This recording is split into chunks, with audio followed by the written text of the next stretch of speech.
sheets here. Yep. David Axelrod interview. Take one. Marker. Yeah, just check your pen. Yep.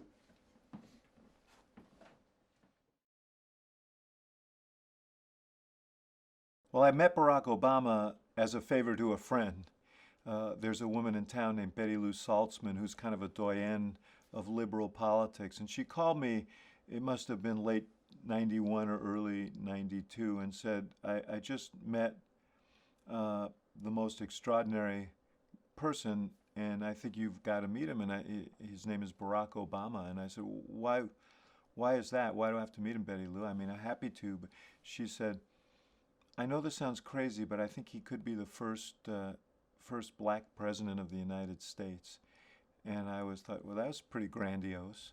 But she asked, and I sat down with him, and while I didn't necessarily walk away humming "Hail to the Chief," it was an interesting conversation because clearly he was a young man just back from law school, and he'd been president of the Harvard Law Review. And he could have written his ticket, I knew, at any corporation or law firm in America.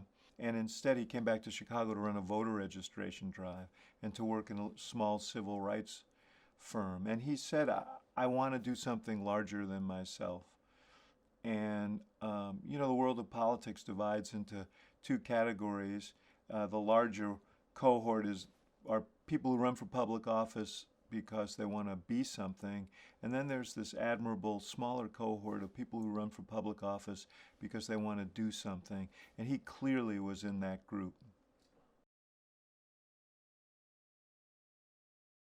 He came to talk to me about running for Congress. He decided that he was in the state Senate, he was restless, wanted to go to Washington, and he thought that he could challenge Bobby Rush, who was the sitting congressman in the district. Bobby, in '99, had run for mayor of Chicago against Richard Daley and got badly beaten, including losing his own ward. Obama sensed an opportunity, felt he could contribute more, and took Rush on in the primary. I didn't work with him in that primary. He did come and ask my thoughts on it.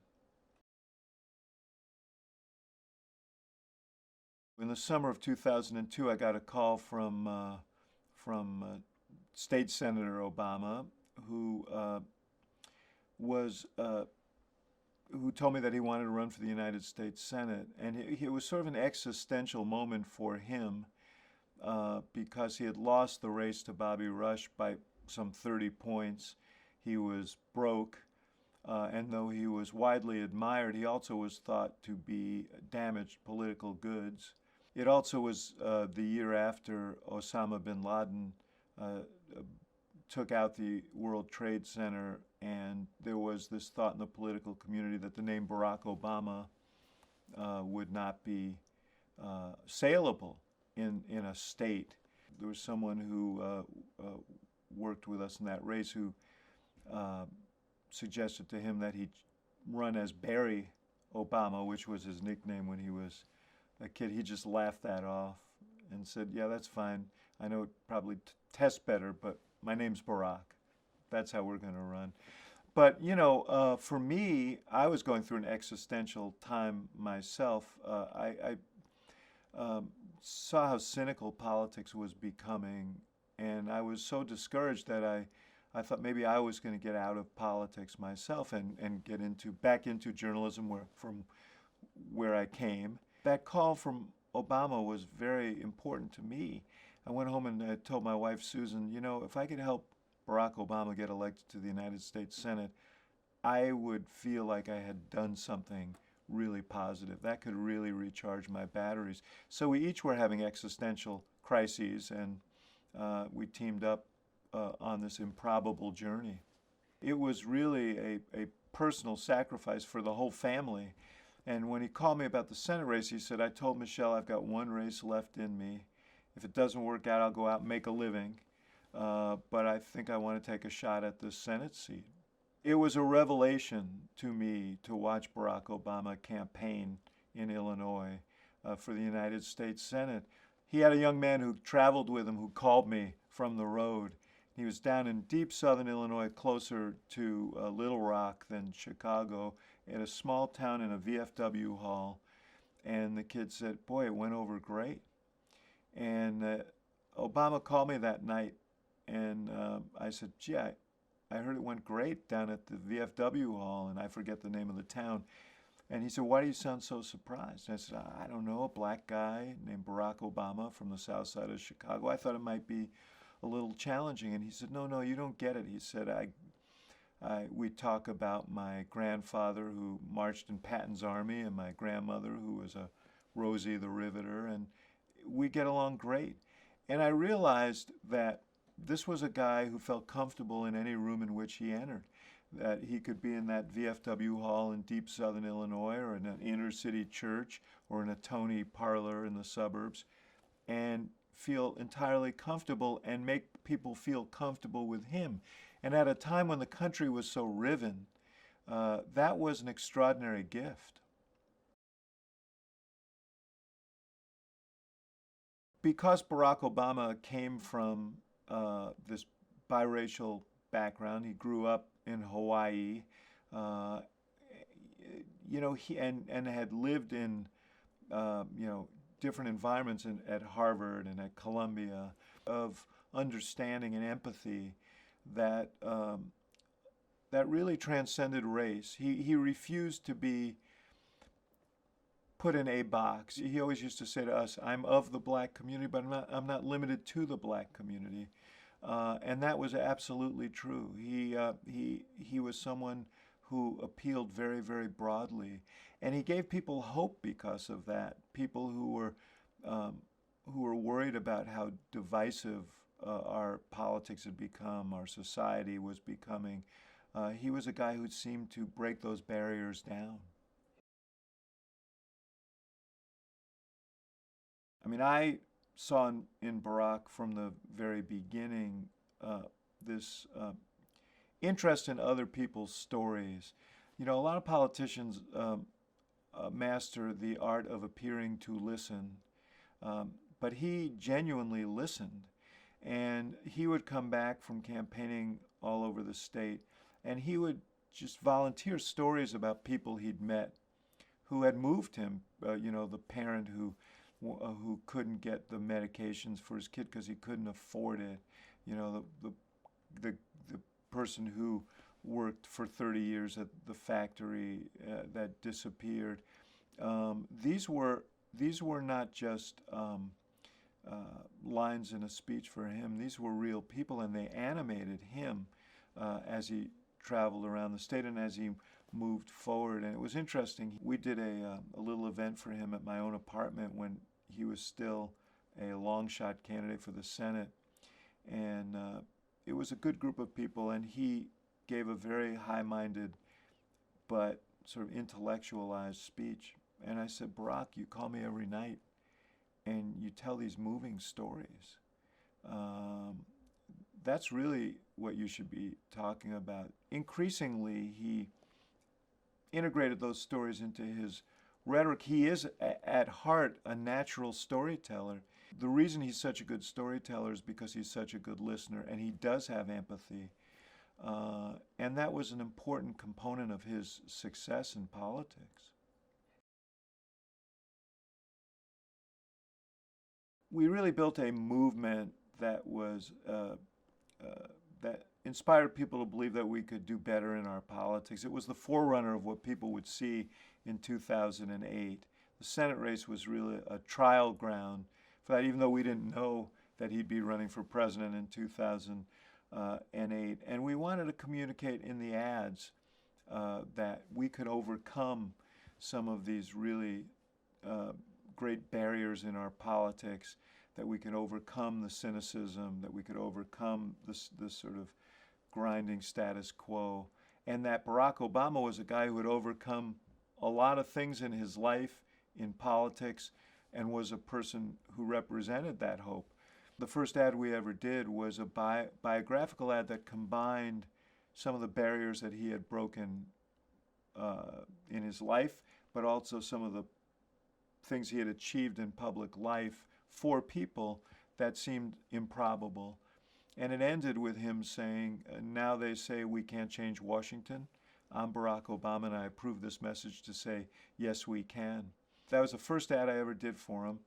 We were filming it at a friend's house, a friend of his. Michelle was there. She wanted to see him film his first ad. And he gets to the end of the script, and he says, yes, we can. Yes, he says, is that too corny? And my heart sunk because I thought it said everything about what we wanted to say, that this was not just about him, it was about us, and that we could overcome these things that had us so despairing. And I went through my whole shtick, and he says, and he turns to Michelle and says, Mish, what do you think? And she just slowly turned her head and said, not corny. And he said, okay, let's go. So I knew right then where my place was in the strategic hierarchy of the Obama organization. But I was grateful that she was there because that became kind of the rallying cry of that, not just that campaign, but future campaigns. Obama was nominated in March for the Senate, and it was a very, very resonant victory. I mean, we were expecting it to be very tight. There were 7 candidates. He ended up blowing the doors off of it and winning a majority of the vote and winning all over in areas that no one expected an African-American candidate an African-American candidate to prevail. After he won the primary, there was a fundraiser, and John Kerry, who was poised to become the Democratic nominee for president, came in to speak. There were only 2 other speakers. One was Rich Daley, the mayor of Chicago. The other was Barack Obama. And Obama gave a rousing speech. So he was on Kerry's mind. But we decided that we were going to run a little campaign behind the scenes to try and persuade them to pick him. My partner, David Plouffe, talked to an old friend of his, Steve Elmendorf, who was the deputy manager of the campaign, made the strong case. And everywhere we could, we kind of planted that seed. Finally, in late June, we got a call from Mary Beth Cahill, the manager of the Kerry campaign. And she said, we'd like you to be the keynote speaker. And he said, I'd be honored. And by the way, he wasn't really privy to the campaign we were running. We did this on our own. So he was, but we told him we hope you can do this. And as soon as he hung up, he said, I know what I want to say. And I said, what do you want to say? And he said, I want to talk about my story as part of the larger American story. And for the next few weeks, he was, as he drove around campaigning or was at the state Senate voting, in between votes, he'd be scribbling notes down in longhand. In July, I was overseas with my wife, and this fax came, and it was the draft. And I read the first page and handed it to my wife. I read it to the second page and handed it to my. By the third page, I just turned to her and I said, this can be one of the great convention speeches of all time. I had been in the arena in 1984 when Mario Cuomo gave the keynote speech at that Democratic convention for Walter Mondale. And everyone in that room was electrified and knew that Mario Cuomo was now a national figure. He would figure into the future calculation of the Democratic Party. Never ran, but everybody assumed that he would. I thought that this speech was going to have a galvanic effect for Obama. Didn't realize how much until I was in the room in Boston, but it was clear it was a remarkable speech. Barack Obama defeated Alan Keyes by 50 points, and yet I don't think there's ever been a politician who got under his skin more. Keyes questioned his commitment to his faith. Keyes questioned his blackness. Even when he was talking about the issue of abortion rights, Keyes said, Obama has the slave owner's position on abortion. All these little jibes irritated Obama to the point where one day I was watching the evening news, and it was the day of the Puerto Rican Day Parade, and the 2 of them had been marching, and there is footage of Barack Obama jabbing his finger into Alan Keyes' chest, and I called him up and I said, what is this? And he said, that guy just gets under my nerve. He gets on my nerves, I'm not going to get punked by him. I said, Barack, we're ahead by like 150 points here. I said, we don't need this. He said, yeah, I know, but, and the debates that we had there with Keyes were really irascible kinds of affairs, really acrimonious, because Keyes was so good at pushing his hot buttons.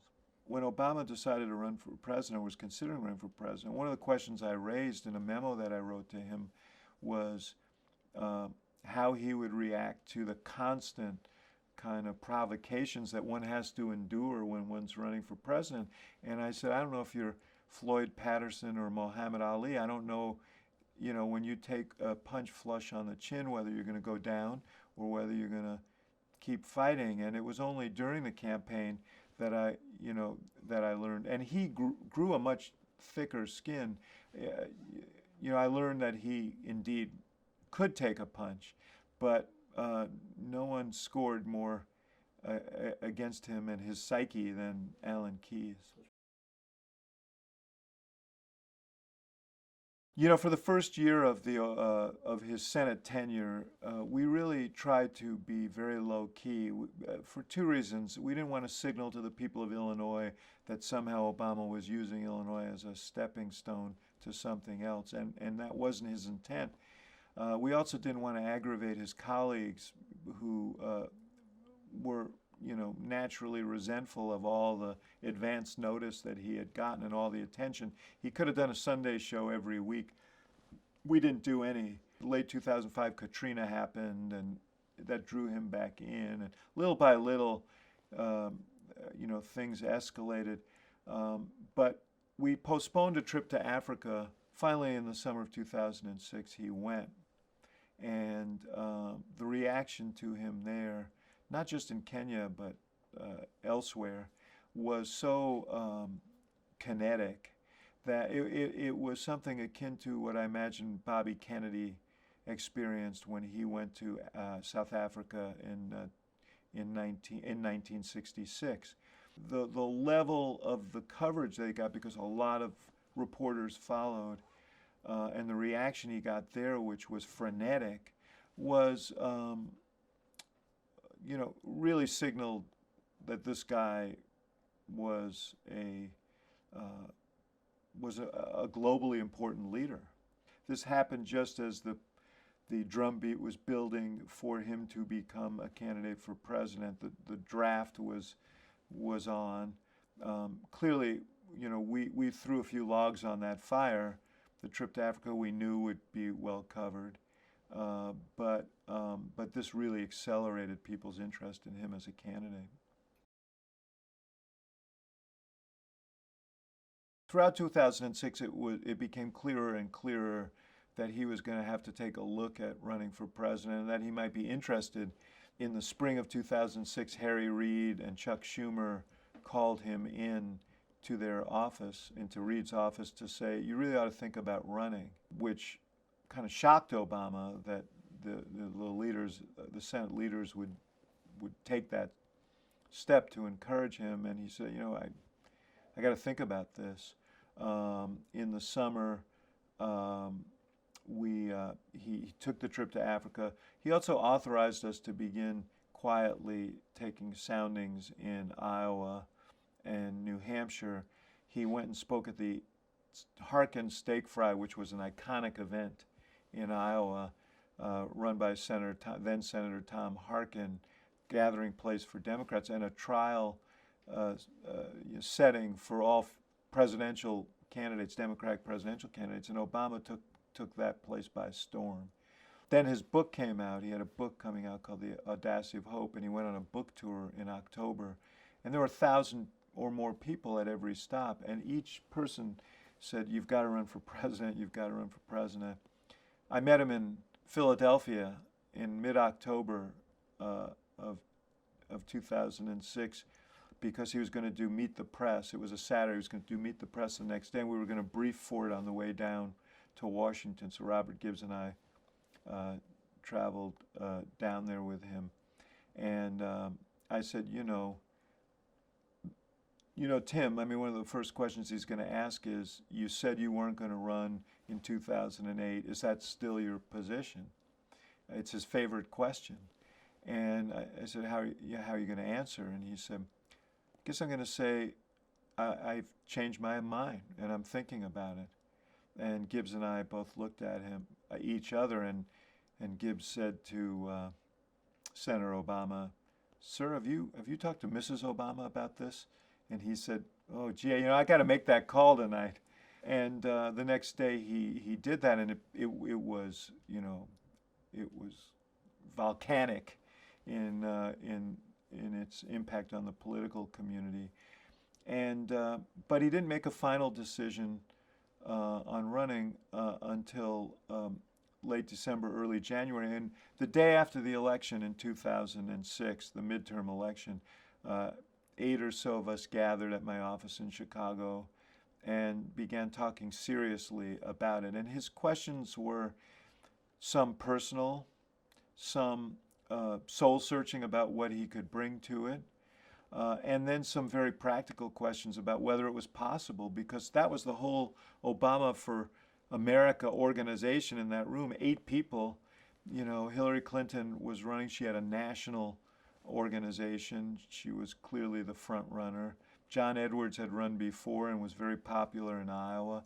And the question was, could we raise the money? Could we attract the talent? We had gotten enough data from some of the early soundings we took for me to believe that the answer was yes. And my read of the situation was that he could. So we systematically answered all these questions. He went to Hawaii in December with his family and to talk to Michelle seriously about doing this, because this is a commitment of family, not just one person.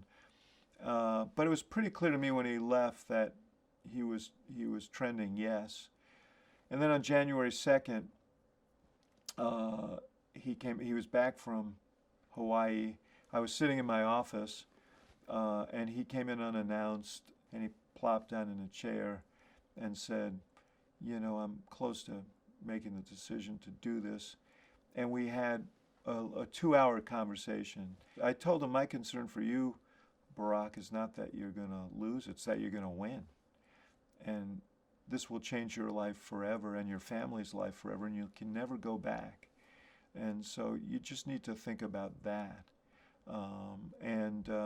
It was a pretty deep discussion. My other concern about him as a candidate was that he was kind of the most ordinary, extraordinary guy I knew, that he actually had friends, that he liked to sit down and watch football games, spend time with his kids. All of that was going to be disrupted.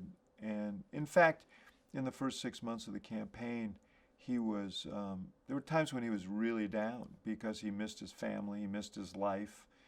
He was a little bit aggravated with the absurd customs of modern presidential campaigning and all of the kind of ludicrous tests that entailed. That first conversation was important.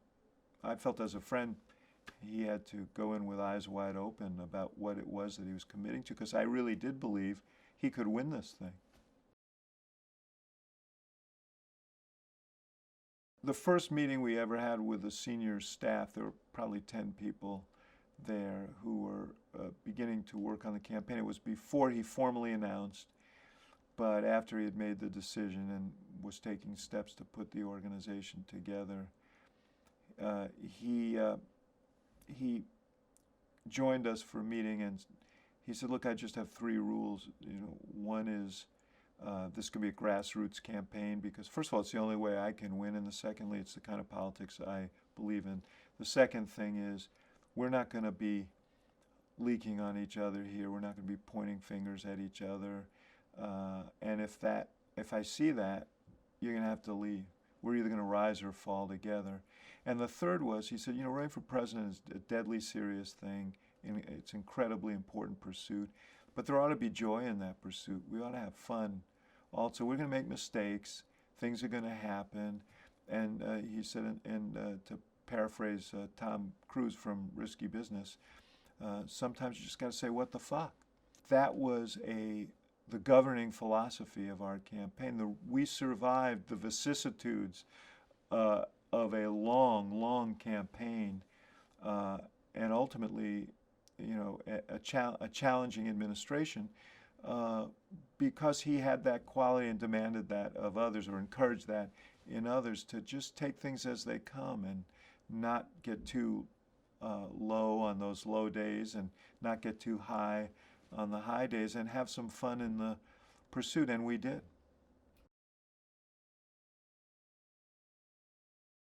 As it became clear that Obama was making his move in Iowa, some of Hillary's supporters became very outspoken. One of them, Billy Shaheen, the husband of Senator Shaheen in New Hampshire, I guess then Governor Shaheen, told reporters that Obama, because of past drug use that he himself had written about in his autobiography, would be a failed candidate if he were nominated. It'd be a terrible disaster for the Democratic Party. Fast forward, we're in Washington, and Hillary's in Washington for Senate votes, and now both of them have to fly to Iowa for a debate. We pull up to the air terminal. Their planes are parked next to each other. Kid runs up and says, "Senator Clinton would like to talk to Senator Obama." And he turned to me and said, "Well, what do you think that's about?" And I said, "She's going to tell you that she knew nothing about what Billy Shaheen had to say, and that she was sorry about it." And he got out of the car and he walked over to see her. Robert Gibbs and I walked onto the plane, and we're watching from the window of our plane, and they're standing in front of Hillary's plane. And at first it's calm, she's speaking, and then he said something in response. And then now she's pointing at him and jabbing at him, and it's clear that this is becoming, and we're watching with mouths agape, not knowing exactly what was being said. And then finally he walked back to the plane, and he kind of plopped down in his chair, and he was clearly contemplating what had just happened. And he said, "Boys, I think I just saw for the first time fear in her eyes." And I think that was right. South Carolina is the first Southern primary. The majority of voters who participate in the Democratic primary there are African American, but Barack needed white votes as well to win. He wasn't going to get all the African American votes, and wanted them because he didn't want to win on that basis. But it was a crucial primary for both us and for Hillary Clinton. Bill Clinton was campaigning in the state the week before the primary, and he was in rural areas appealing to white voters, we felt, in ways that were sort of dog whistles to these voters. There was a Mason-Dixon poll the Friday before the Saturday primary that suggested that Obama's white support was collapsing, and that's the way the poll was reported. It was an NBC poll. So there was all this apprehension about whether, in fact, our hopes were going to be dashed, that we weren't, in fact, in a new era where we could attract a multiracial coalition. The day of the South Carolina primary, there was nothing to do but wait. I was sitting with Michelle Obama filming some ad material, and my BlackBerry went off, and it was the initial exit poll, and I'm looking at it and I'm saying, "Oh, I can't believe this. This can't be right." And she's just going, "What? And it says, "Well, it says that we're going to win handily here." And she slugged me and said, "Don't ever do that to me again." But it was a beautiful night. I mean, there were two great moments in that campaign. One was the night that he won the Iowa caucuses, maybe the most emotional night that I've ever had in politics. It was such a beautiful, beautiful night because of the kind of up from the grassroots nature of the campaign. We had done what people thought was not possible. South Carolina was a beautiful night as well because he got about 30%, I think, of white votes in the state, in addition to a majority of black votes and built the multiracial coalition that we had hoped for, completely outstripped everyone's expectations. And in that hall the night when he spoke, there were people chanting, "Race doesn't matter." Now that was premature, and that was more of a hope than a reality. But this was a big moment in the campaign, and I think a big moment for the country. Bill Clinton was a force for racial reconciliation in the South. He was one of the New South governors and who really promoted racial understanding, who promoted equal opportunity, equal rights, civil rights. When he got elected, that was one of the things that he prided himself on. Maya Angelou famously referred to him as the first black president. You know, it was shocking to see him campaigning in the way that he did, but he wanted to see Hillary win. He believed in her. But when he got called on it by reporters, he had said that he claims it was about the Iraq War, but he had said in New Hampshire that, the Obama thing was a fantasy. Reporters pressed him on these things, and he blew up at them during that week in South Carolina. And in fact, when the primary was over, he left the state as the votes were being counted, and he said, well, Jesse Jackson won South Carolina too, which was meant to belittle Obama's victory and to cast him as a niche candidate and not as a real candidate. And it was painful. It was painful. And I think it was hurtful to Hillary's efforts as well.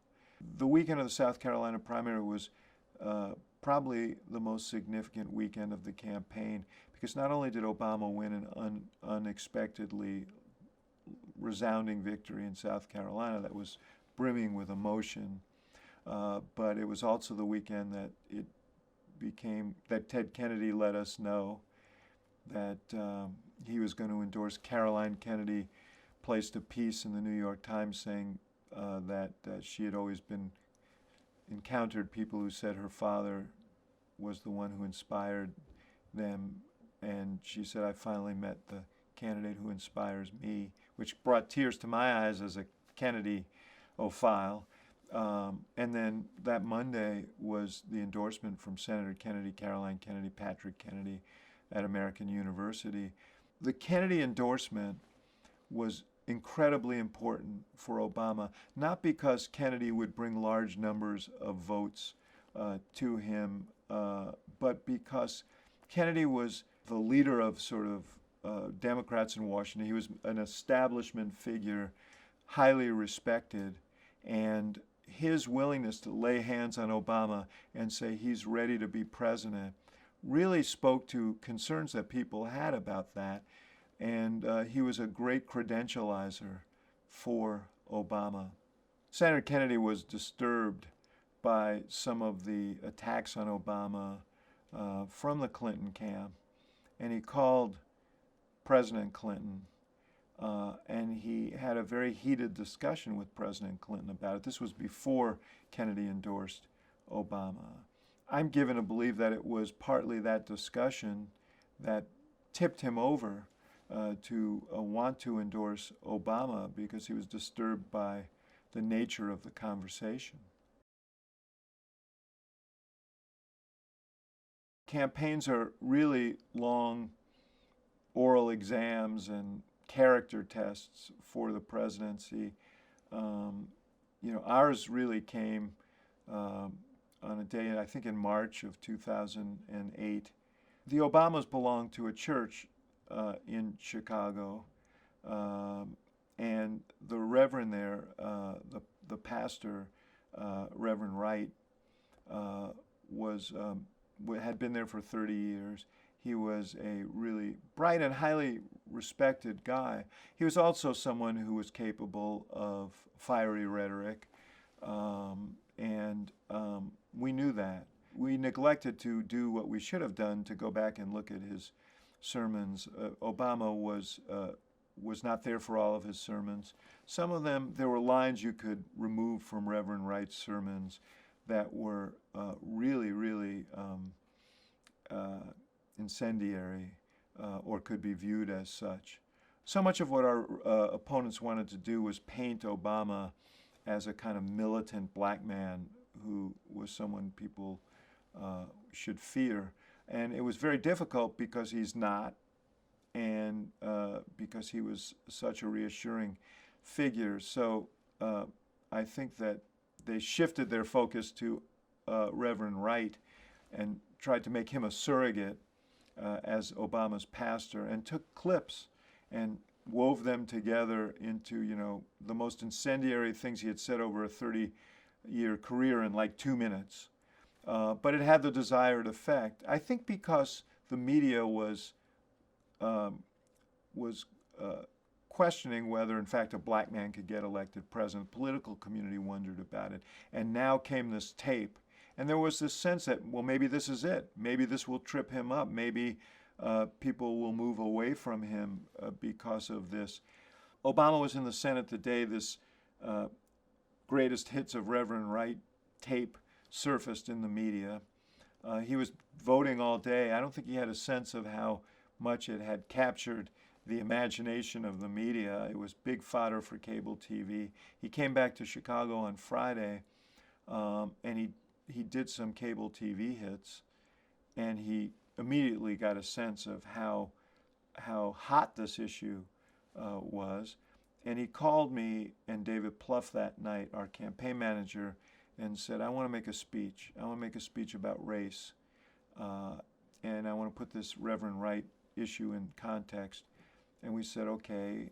And he said, and I want to do it no later than Tuesday. This was Friday. And I said, well, you know, and he said, I have to write it. I said, well, you're campaigning tomorrow. We're filming ads on Sunday. We have to do it. We need to do it.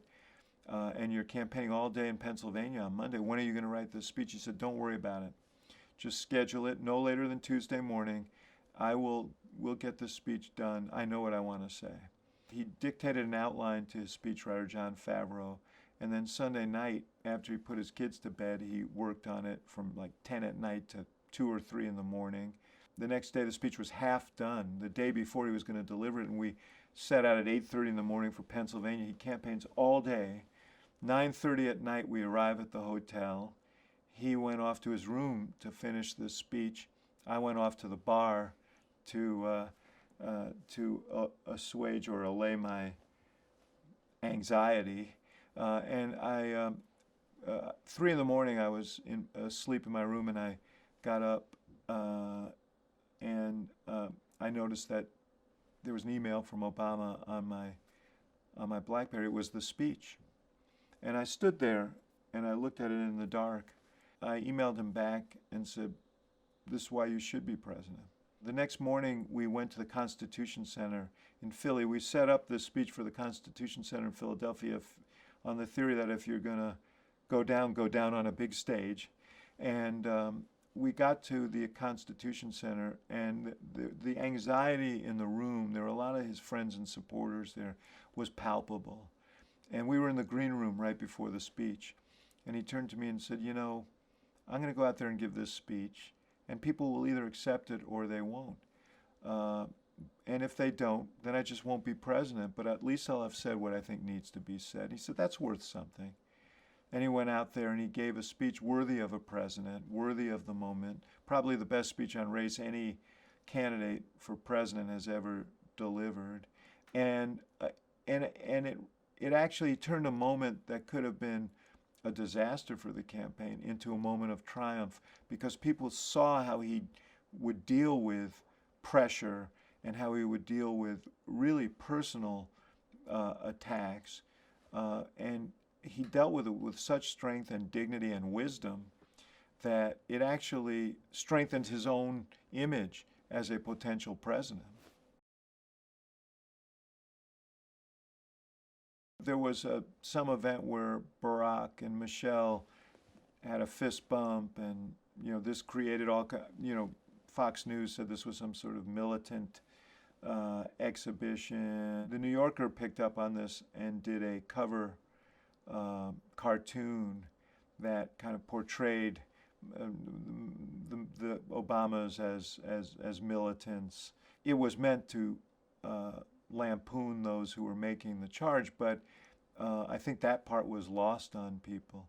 So, as much as we navigated these rocky shoals, they were rocky, and they would appear from time to time, because I think those who were running against him thought that this was the best opportunity to stop him. Barack Obama wasn't just my client, he was my friend. And, I love the guy. And I know his family, and I knew his children, who are quite young then.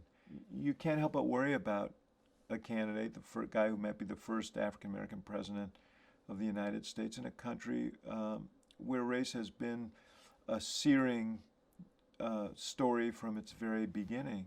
We've had a history of violence in our politics.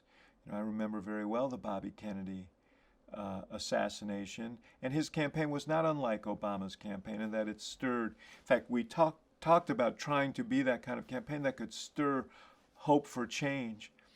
So when Hillary at the end of the campaign said she was staying in the race because you never know what might happen, and she kind of invoked the Kennedy experience, I found that really, really troubling, really tasteless, and because I worried about him, and we all did. He got Secret Service protection earlier than most candidates do, and I remember he was going to do a outdoor crowd event, and the Secret Service came in and they asked him to wear this kind of truncated vest that would cover his heart, and they showed it to him. And the reality of that, especially for me, because I remembered before he was even a candidate for the state senate, and now, they were worried about his personal safety. It was really, really troubling. We met with the president-elect and the vice president-elect at the transition headquarters in Chicago in mid-December. I think it was December 16th of 2008, for the first time with his newly assembled economic team.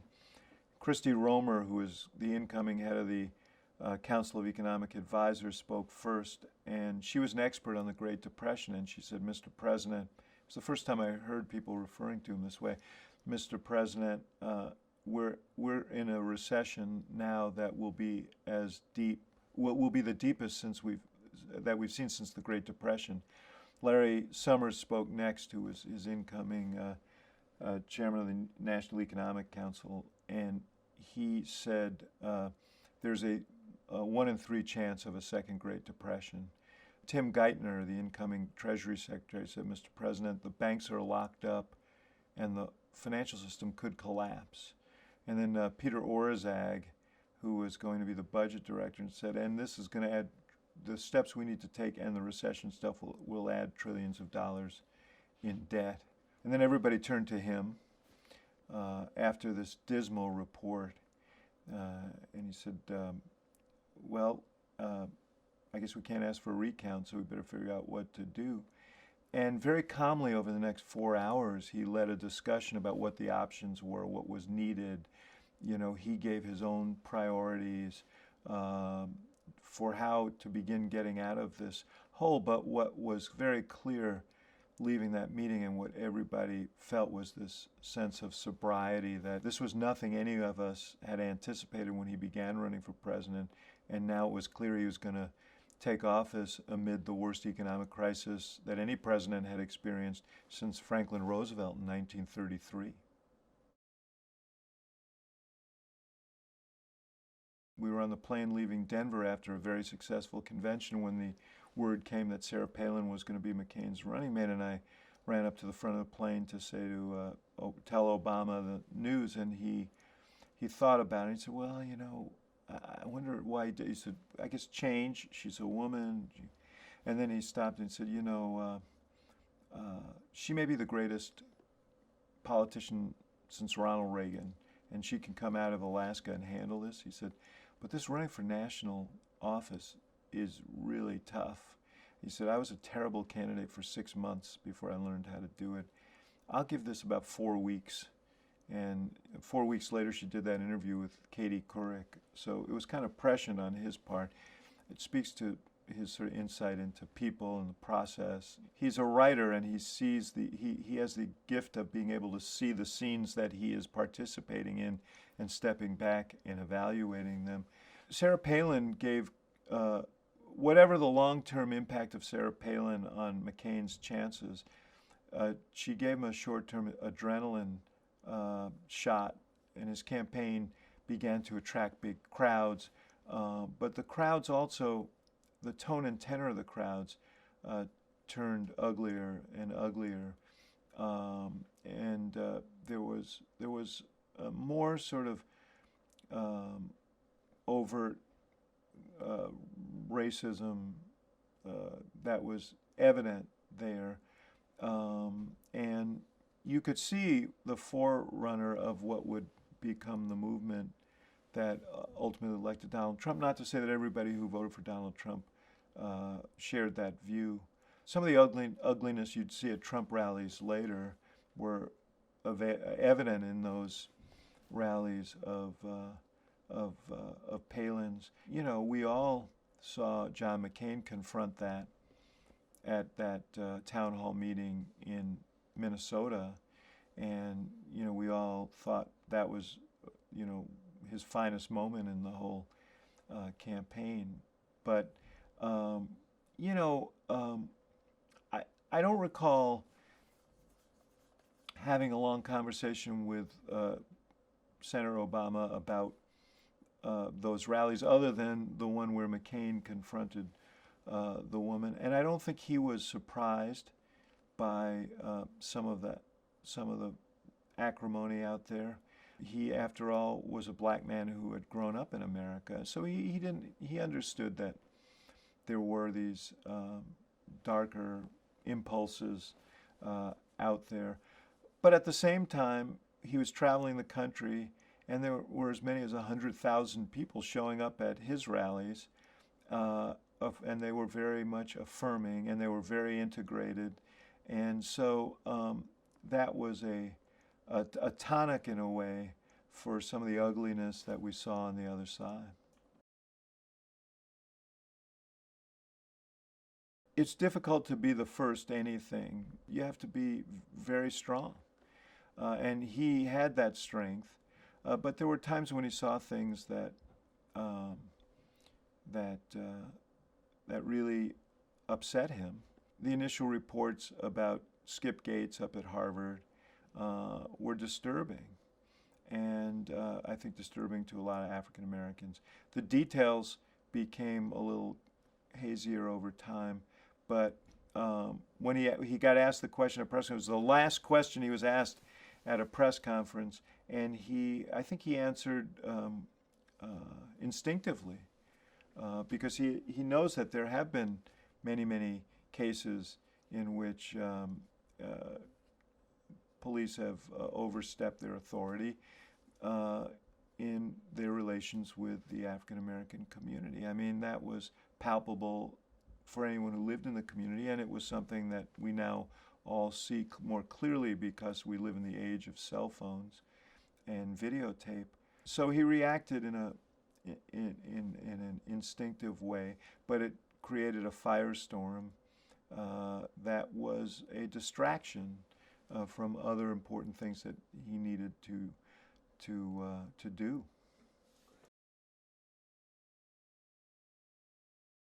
Healthcare reform was a really challenging issue for many presidents. 7 presidents had tried, 7 presidents had failed. Barack Obama was determined to get it done, despite political advice that suggested it would be really hard, that he would have to spend his political capital. To his everlasting credit, he said, what are we supposed to do, put our approval rating on the shelf and admire it for 8 years, or are we supposed to draw down on it to solve these problems? And this is a problem that has to be solved, or at least we have to begin. And so he committed himself to it. You know, we live in an age of grievance, and the opponents of the Affordable Care Act, some of whom would be the beneficiaries of it, were led to believe by political forces they were going to lose something, someone else was going to gain something. The inference was that someone were poor minorities, you know, maybe illegal immigrants and so on.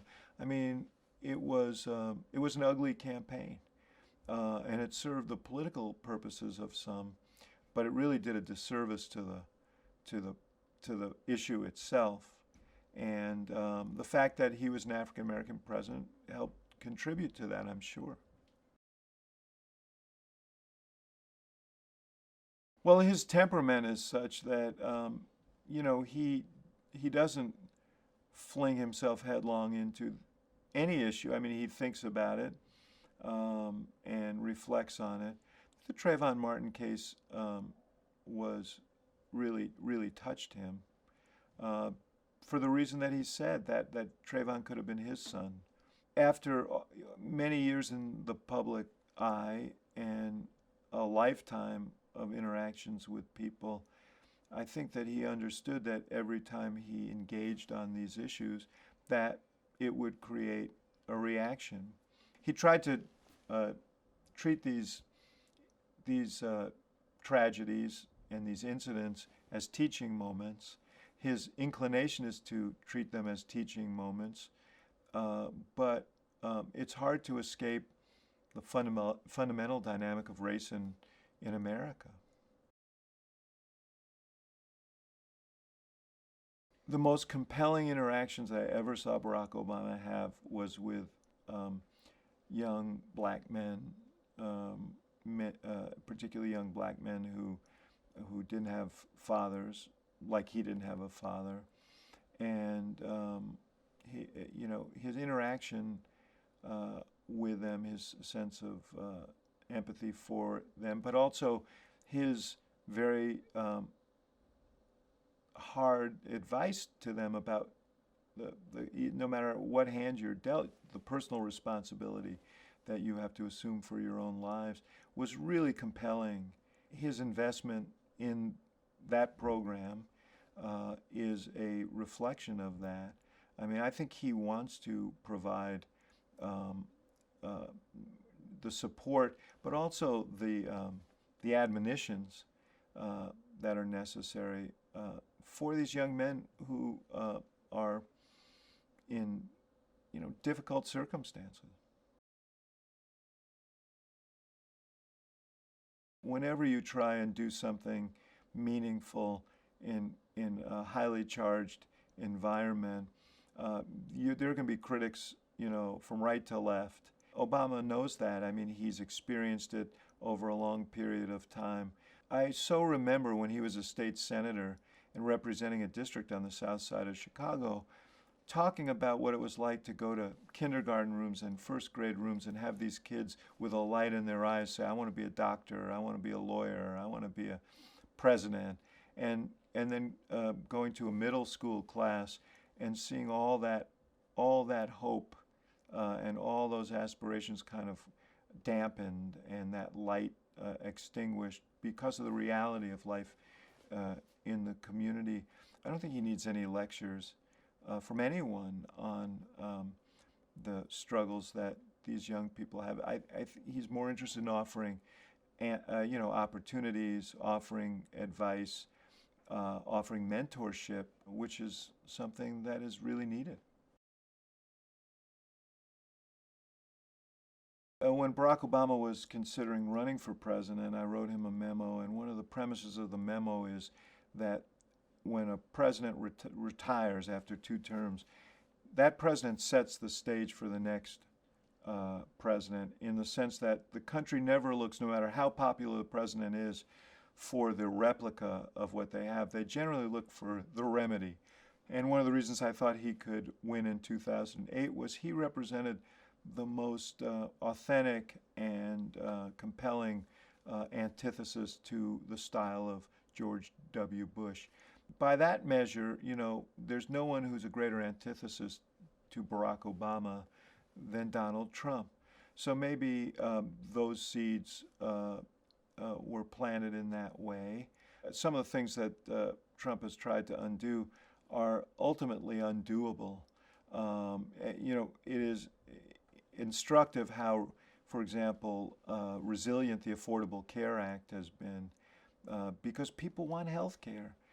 They need health care. They need the coverage. They believe that people with pre-existing conditions shouldn't be discriminated against and should be able to get health care they can afford. They believe there shouldn't be a penalty if you get ill and exceed a lifetime cap and lose your insurance. So, on climate change, the steps that President Obama took spurred a whole series of commitments on the part of states and local communities and businesses, and spurred a whole industry of renewable energy that is not going to be denied. That is going to continue. And down the line, he set things in motion that they have enough momentum. His legacy is also the fact that he led us through the worst economic crisis since the Great Depression. President Trump can claim whatever credit he wants, but the fact of the matter is, the quarter before Barack Obama took office, the economy shrunk by 8.9%, the worst quarter, I believe, since 1930. We were losing 800,000 jobs a month when he became president. He made a series of decisions, each of which were as politically fraught as they were necessary to pull us out of the ditch. And he got the economy growing again, or his leadership helped get the economy growing again, and started the longest expansion that we've had. That is an enormous part of the story. We had 180,000 or more troops in active combat situations when he took office. That is no longer the case today. There's a whole range of things that he did for which history will remember him. And then ultimately, the fact that he did break that barrier down is just so important to the country. And don't ask me, ask young kids who lived to see an African-American president, young African-American kids, Hispanic kids, Asian-American kids, and I think young girls as well.